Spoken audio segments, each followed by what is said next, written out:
How are you, my dear, lovely, sweet students? How are you spending your time at your home with your parents, with your sisters, brothers? Are you fine or not? Some students will reply that they are not fine because they are not getting good chance of wandering here and there, this or that streets with their friends freely. इस तरह से आप लोगों में से कुछ लोग तो फाइन नहीं होंगे क्योंकि इधर उधर मटर गश्ती करने का समय नहीं मिल रहा दोस्तों के साथ कोरोना महामारी के कारण।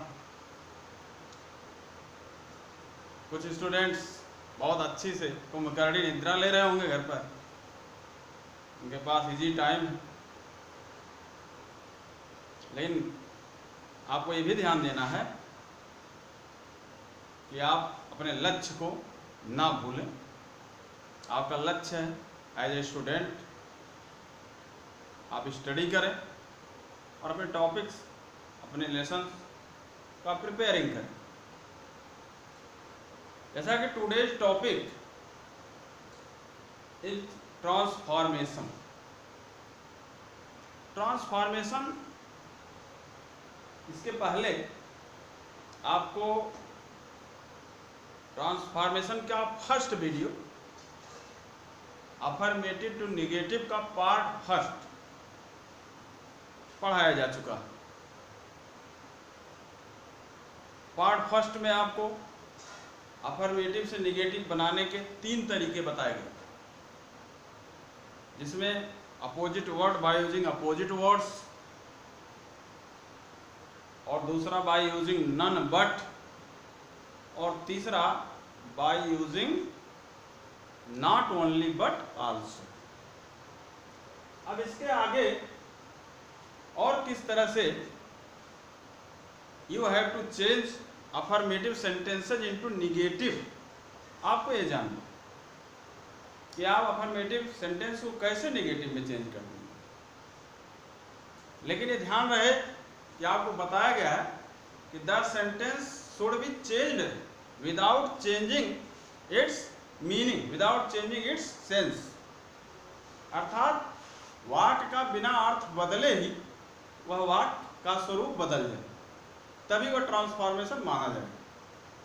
यह आपको हमेशा ध्यान देना। तो according to this rule, affirmative to negative में नेक्स्ट रूल है by using not fail to. अर्थात नॉट फेल टू का यूज करते हुए कैसे आप निगेटिव अफर्मेटिव से बनाएं।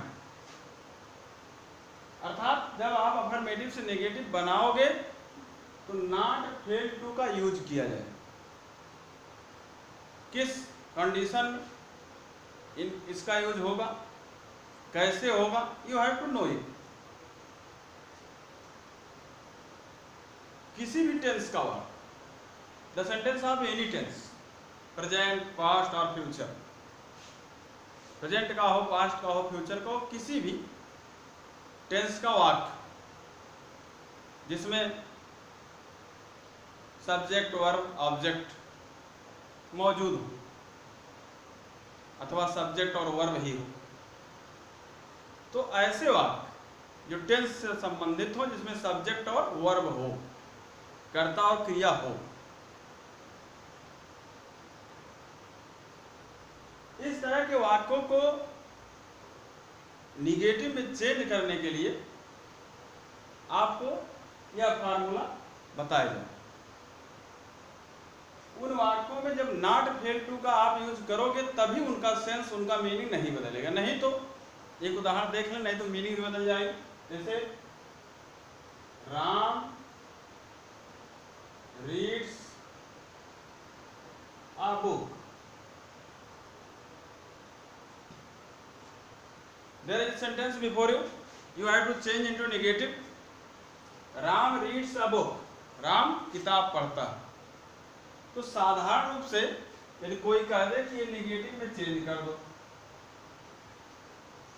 तो हाई स्कूल तक आपको ये बताया गया कि जिस टेंस से संबंधित वाक्य हो उसी टेंस की हेल्पिंग वर्ब के साथ नॉट का प्रयोग करके वाक्य को निगेटिव बना दीजिए। जैसे यहाँ आपको क्लियरली मालूम हो रहा है कि यह सेंटेंस प्रेजेंट इंडेफिनिट का वर्ब से ही टेंस का पता चलता है। रीड शब्द में यश पढ़ा है, reads, Ram reads a book, Ram एक किताब पढ़ता है, present indefinite. You have to change into negative. तो हाई स्कूल तक आपको बताया गया कि प्रेजेंट इंडेफिनिट अर्थात किसी भी टेंस का जो वाक्य हो उसे संबंधित हेल्पिंग वर्ब प्लस नॉट कर्ता के बाद रखें, उसके बाद वाक्य को आगे बढ़ा दें। इसका आप निगेटिव बनाते, राम प्रेजेंट इंडेफिनिट है, सिंगुलर नंबर है राम, तो does not, Ram does not. उसके बाद आपको क्रमशः आगे बढ़ जाना है। रीड, यस हट गया क्योंकि डज यहाँ यूज किया गया। आप तो निगेटिव ये भी हो गया, आपने निगेटिव में चेंज कर दिया, तो निगेटिव में हो ही गया। इकारा Ram reads a book, Ram किताब पढ़ता है, इकारा Ram does not read a book, Ram किताब नहीं पढ़ता, तो निगेटिव में ऑलरेडी हो गया। लेकिन आपका रूल ट्रांसफॉर्मेशन का अकॉर्डिंग टू इंटरमीडिएट कोर्स क्या कहता है कि you have to change the sentence without changing its meaning, without change its sense, यानी बिना सेंस बिना मीनिंग चेंज किए अर्थात उसका अर्थ न बदले। राम किताब पढ़ता तो पढ़ता, ये नहीं कहना नहीं पढ़ता, अर्थात निगेटिव अर्थ नहीं आना चाहिए। निगेटिव तो वाक्य हो जाए लेकिन उसका निगेटिव अर्थ ना हो, तभी ट्रांसफॉर्मेशन हो माना जाए। या निगेटिव तो बना लेकिन आपके रूल के अकॉर्डिंग नहीं बना, जैसा इंटरमीडिएट कोर्स आपका रूल कहता है। अब आपका रूल ये होना चाहिए कि राम किताब पढ़ता है, तो निगेटिव भी बनने में यही उत्तर आए कि राम किताब पढ़ता। तो इस तरीके से सेंस ना बदले, मीनिंग ना बदले, उसके लिए ये सूत्र बने हुए। तो आपको अब नॉट फेल टू का प्रयोग करके वाक्य को निगेटिव बनाना। यहां पर एक ब्लैंक खाली स्थान दिया गया है, किस लिए? जैसा वाक्य रहेगा उसी से संबंधित हेल्पिंग वर्ब रखने के लिए।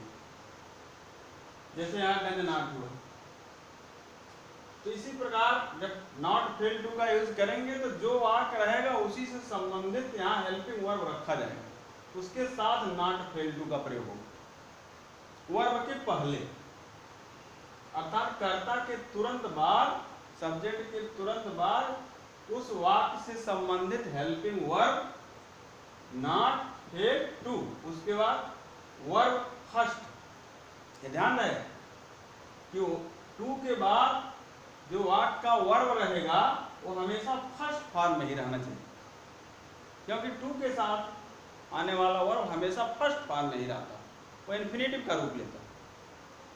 तो यहाँ वाक्य में किसी भी तरह का वर्ब हो, चाहे वो यस पढ़ा हुआ हो, चाहे सेकंड में हो, चाहे थर्ड में हो, लेकिन आपको जब टू के बाद लिखना होगा तो you have to write in first form, first form में लिखना।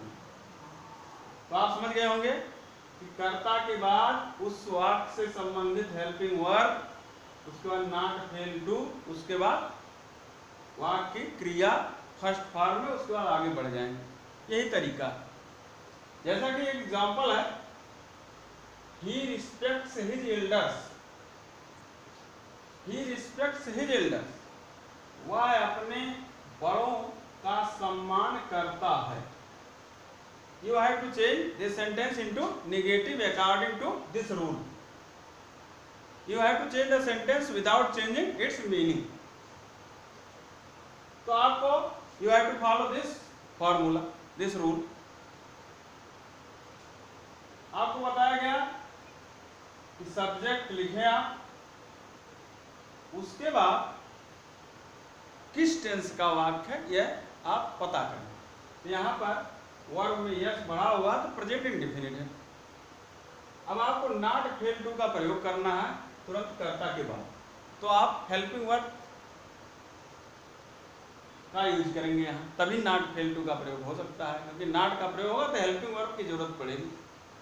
तो डज और डू है प्रेजेंट इंडेफिनिट का हेल्पिंग वर्ब होता है, सिंगुलर नंबर का सब्जेक्ट है, इसलिए आपको डज नॉट डज लगाना पड़ेगा, डज का प्रयोग करना पड़ेगा। तो ही डज। अब आपका फार्मूला का not fail to, he does not fail to. अब इतना तो हो गया आपके अकॉर्डिंग टू फार्मूला। अब आगे आपको कहीं बाहर से कोई वर्ड नहीं लाना, इसी वाक्य के वर्ड को आगे बढ़ा देना है, लेकिन आपको ध्यान रहे कि टू के बाद लिखा जाने वाला वर्ड फर्स्ट फॉर्म में रहेगा, तो रिस्पेक्ट से यस हटा देंगे। तो he does not fail to respect, आगे जो रिमेन पार्ट शेष है उसको भी लिखिए, हिज एल्डर्स। ये कह रहा है ही रिस्पेक्ट्स हिज एल्डर्स, वह अपने बड़ों का आदर करता है, सम्मान करता है।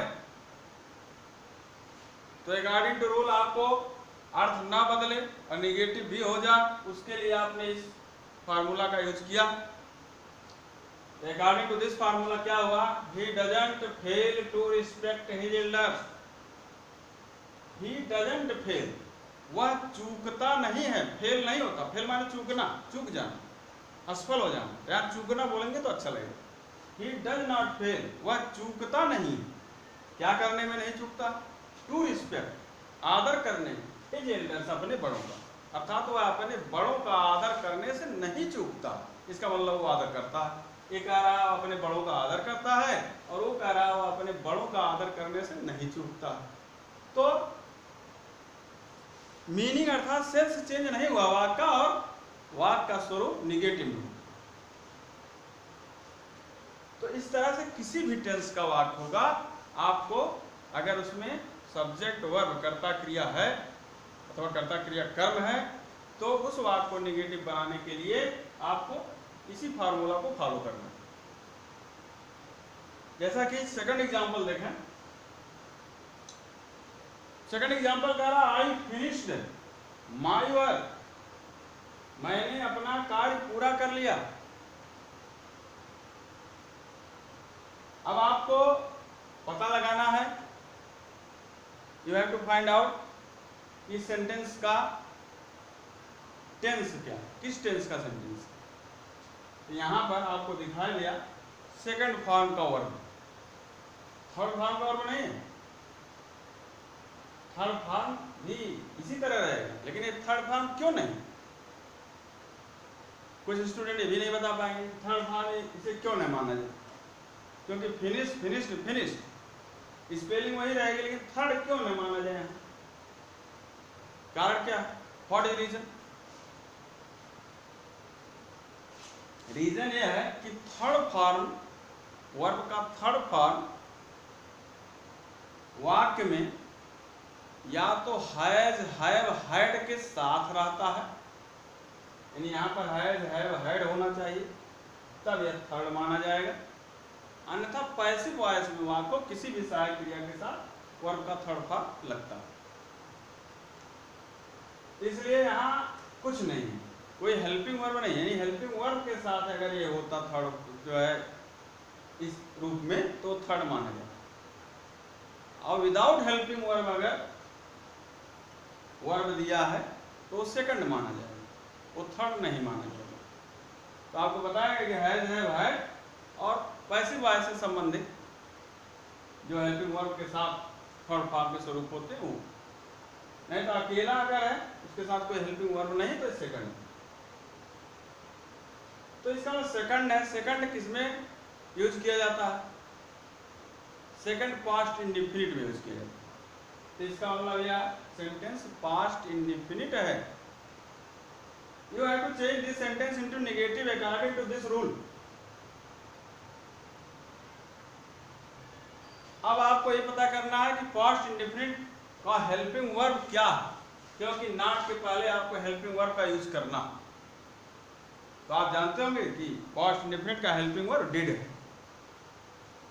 तो आप इसका जब निगेटिव बनाएंगे तो आई, अब आपको सब्जेक्ट के बाद ही नॉट फेल टू का प्रयोग करना, तो आप हेल्पिंग वर्ब का यूज करें।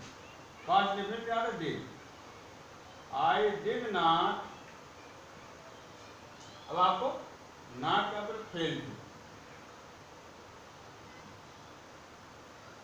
आई डिड नॉट फेल टू। अब आपको इसी बात को आगे बढ़ा देना है फर्स्ट फॉर्म का वर्ब रखते हुए। अब फिनिश नहीं बल्कि फिनिश, क्योंकि आपको पता है कि टू के बाद लिखा जाने वाला verb first form. I did not fail to finish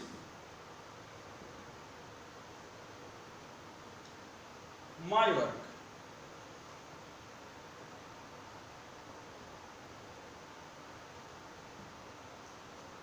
तो ये कह रहा आई फिनिश्ड माई वर्क, मैंने अपना कार्य समाप्त कर लिया, मैंने अपने कार्य को कर लिया।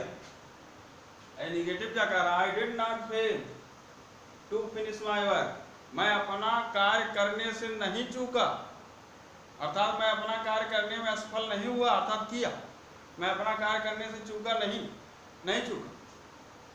निगेटिव में चेंज हुआ without changing sense, without changing meaning.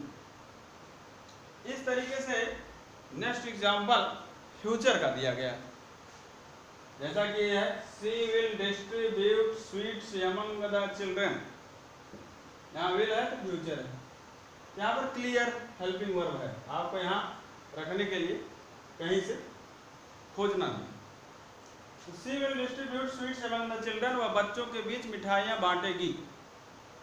You have to change this sentence into negative according to this rule. अब आपको करना क्या है? लिखते जाएं उसी अनुसार। सी हेल्पिंग वर्ब यहाँ रखना था नॉट के पहले, तो विल यहाँ है। She will not fail to, अब आपको पूरा वाक्य ज्यों करते हो लिखते ना, she will not fail to distribute, first form में है distribute sweets among the children। तो आपने इस फार्मूला के अकॉर्डिंग, इस रूल के अकॉर्डिंग वाक्य को निगेटिव में चेंज किया। ये कह रहा था she will distribute sweets among the children, वह बच्चों के बीच मिठाइयाँ बांटेगी। तो ये क्या कह रहा है? शी विल नॉट फेल, वह नहीं चूकेगी, चूकेगी मतलब असफल हो, टू डिस्ट्रीब्यूट बांटने में स्वीट्स मिठाइयाँ अमंग द चिल्ड्रन बच्चों के बीच, अर्थात वह बच्चों के बीच मिठाइयाँ बांटने से नहीं चूकेगी, अर्थात बांटेगी। तो इस तरह से without changing meaning, without changing the sense of sentence, ये चेंज हो गया। यही रूल है, you have to follow this rule. I hope आपके समझ में आ गया होगा। आप इस तरह से किसी भी टेंस का अगर वाक्य होगा तो आप उसे निगेटिव में चेंज कर सकते हैं नॉट फेल टू का प्रयोग करते हुए।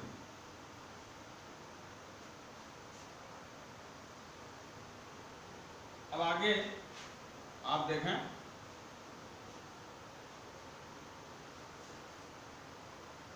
जैसा कि परफेक्ट टेंस का वाक्य जिसमें हैज, हैव, हैड का प्रयोग हुआ।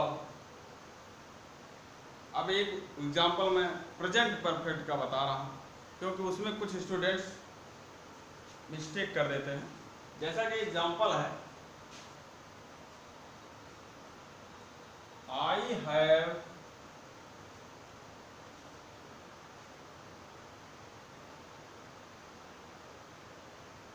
done this work। ये सेंटेंस है प्रेजेंट परफेक्ट।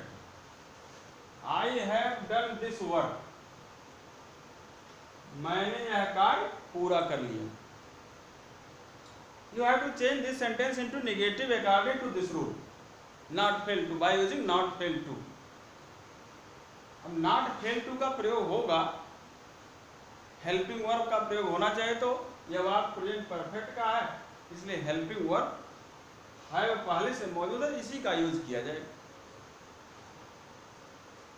तो आप क्या करेंगे, आई हेल्पिंग वर्ब यही हैव नॉट फेल टू। लेकिन यहां गलती क्या हो रही, मिस्टेक क्या हो रहा है, यहीं पर मिस्टेक है। आपको बताया गया था नॉट फेल टू का यूज करो, हेल्पिंग वर्ब आपको पता चल गया कि हैव है प्रेजेंट परफेक्ट, आपने नॉट फेल टू का प्रयोग किया, लेकिन वाक्य गलत हो गया। क्यों गलत हुआ, क्यों रॉन्ग, कारण क्या है, what is reason? Has, have और हैड के साथ लिखी जाने वाली क्रिया अर्थात वर्ब हमेशा थर्ड फॉर्म में होना चाहिए। जैसा कि यह हैव के साथ डन लिखा थर्ड है, लेकिन अब हैव के साथ डन तो लिखा नहीं जा रहा, फेल लिखा जा रहा। फेल भी एक वर्ब है, तो अब आपको हैव के नाते इस फेल को फेल्ड करना, थर्ड फॉर्म में करना। तो आई हैव नॉट फेल्ड, जब इसे फेल्ड करेंगे तभी वह प्रेजेंट परफेक्ट टेंस में होगा। इस वर्ब से आपको मतलब नहीं है, क्योंकि इस हेल्पिंग वर्ब के साथ जो लिखा जाने वाला वर्ब है उससे मतलब, तो फेल भी एक वर्ब है और हैव होने के नाते उसको थर्ड फॉर्म में होना चाहिए, तभी वो परफेक्ट होगा, तभी वो अकॉर्डिंग टू रूल होगा। इसलिए यहाँ फेल्ड किया जाएगा, तभी वाक्य सही माना जाएगा।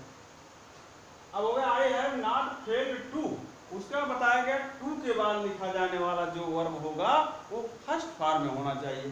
तो अब आपको इसी को लिखना टू के बाद, तो टू के बाद लिखा जाने वाला वर्ब फर्स्ट फॉर्म में होना चाहिए, इसे फर्स्ट कर दें, डन को डू करें। तो I have not failed to do, इसे डू कर दिया, दिस वर्क।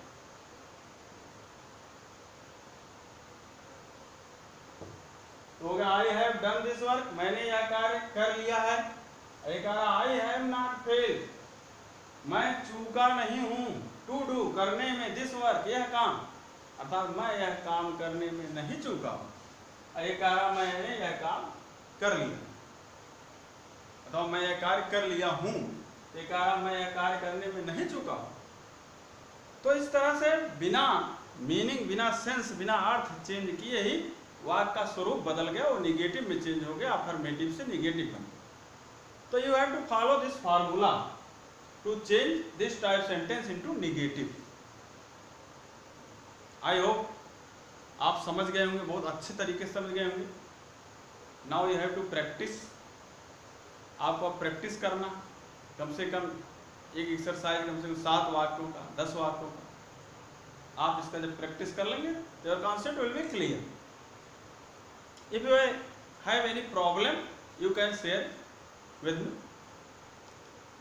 अगर कोई प्रॉब्लम हो तो उसे शेयर करिएगा कमेंट के माध्यम से।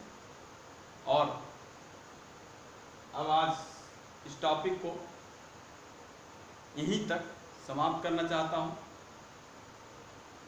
आप वीडियो देखने के पहले या देखने के बाद चैनल को सब्सक्राइब कर लीजिए और कमेंट के माध्यम से अपने लाइकिंग डिसलाइकिंग जरूर बताइए, और कहाँ समझ में आ रहा, कहाँ नहीं आ रहा, कि आ रहा है या नहीं आ रहा है, उसको भी कमेंट के माध्यम से बताएंगे तो अच्छा होगा।